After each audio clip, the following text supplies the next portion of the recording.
इस वक्त की बड़ी खबर, विलय वाले 4 में से 3 क्षेत्रों में रूस को बड़ा झटका। फ्रंटलाइन मोर्चे से पीछे हटने को मजबूर रूसी सैनिक।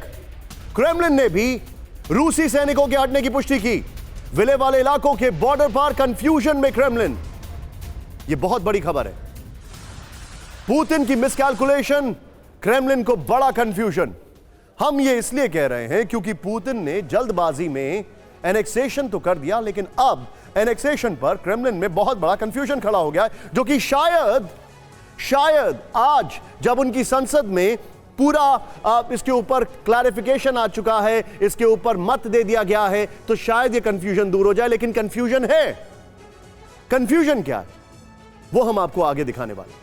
इसके अलावा आज हम आपको बताएंगे पुतिन की वो मिसकैलकुलेशन जो वॉर में रेड आर्मी के लिए भारी पड़ रही है। नतीजा सामने है, एनेक्सेशन वाले कई इलाकों में रूसी सेना पीछे हो गई है। ऐसा क्यों हुआ?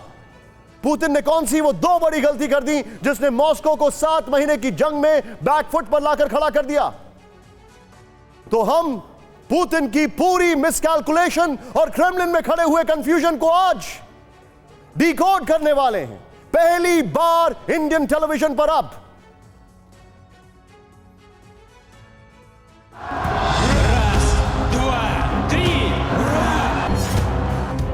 ये तस्वीरें उस दिन की हैं जब प्रेसिडेंट पुतिन ने आधिकारिक तौर पर यूक्रेन के 4 प्रांतों लुहांस्क, डोनेस्क, ज़ेपोरिज़िया और खेरसोन का रूस में आधिकारिक तौर पर विलय किया था। 4 इलाकों के एनेक्सेशन के साथ पुतिन ने अपनी पावर दिखाते हुए दावा किया था कि ये 4 इलाके अब रूस के हैं और यहाँ के लोग मॉस्को के साथ हैं। मैं यूक्रेन सरकार और पश्चिमी समर्थकों को चेतावनी देता हूं कि गौर से सुनें। सब ये याद रखें कि जो लोग डोनेस्क, लुहांस्क, ज़ेपोरिज़िया और खेरसोन में रहते हैं अब हमेशा के लिए हमारे नागरिक हैं। कुछ दिन बाद रूसी संसद के निचले सदन ड्यूमा ने इन इलाकों के विलय को मान्यता भी दे दी, लेकिन अब अचानक एनेक्सेशन के 5 दिन बाद ही पूरी की पूरी बाजी पलटती हुई दिखाई दे रही है। पुतिन का पावर गेम फेल होता दिखाई दे रहा है। क्रेमलिन बहुत बड़े कंफ्यूजन में दिखता है।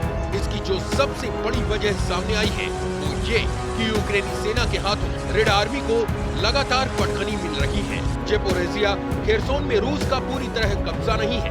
जेलेंस्की के लड़ाके लगातार रूस के खिलाफ बढ़त हासिल कर रहे हैं।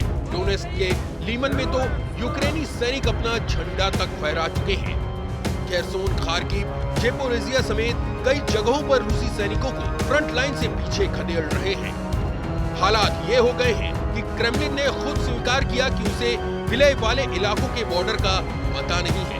विलय वाले इलाकों के बॉर्डर क्लियर नहीं है। क्रेमलिन के प्रवक्ता दिमित्री पेस्कोव ने खुद ये कबूल किया है। जहां तक खेरसोन और ज़ेपोरिज़िया का सवाल है, हम इन इलाकों में रहने वाले लोगों के साथ लगातार बातचीत कर रहे हैं। मैं ठीक से नहीं कह सकता कि विलय वाले क्षेत्रों की सीमाएं क्या थी। इन इलाकों में नई कानूनी सीमाएं तय करने के सवाल पर पेस्कोव बल्ला झाड़ गए। उन्होंने कहा कि मुझे जो कहना था वो मैंने कह दिया।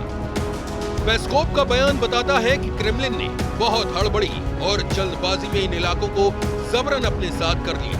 हकीकत ये है कि इन इलाकों में उसकी सेना का कब्जा कितना है, कहां तक है, इसका उसे कोई अता पता ही नहीं है।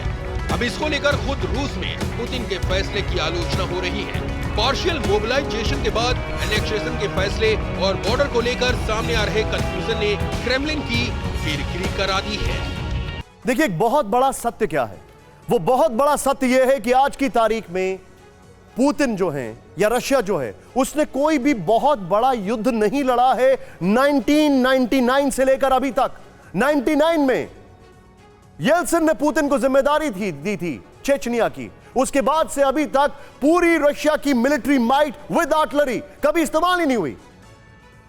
तो अब ये जब इस्तेमाल हो रही है तो जनरल्स की वीकनेस, आर्टिलरी की वीकनेस और उनकी इन्फेंट्री की सबसे बड़ी कमजोरी सबके सामने है।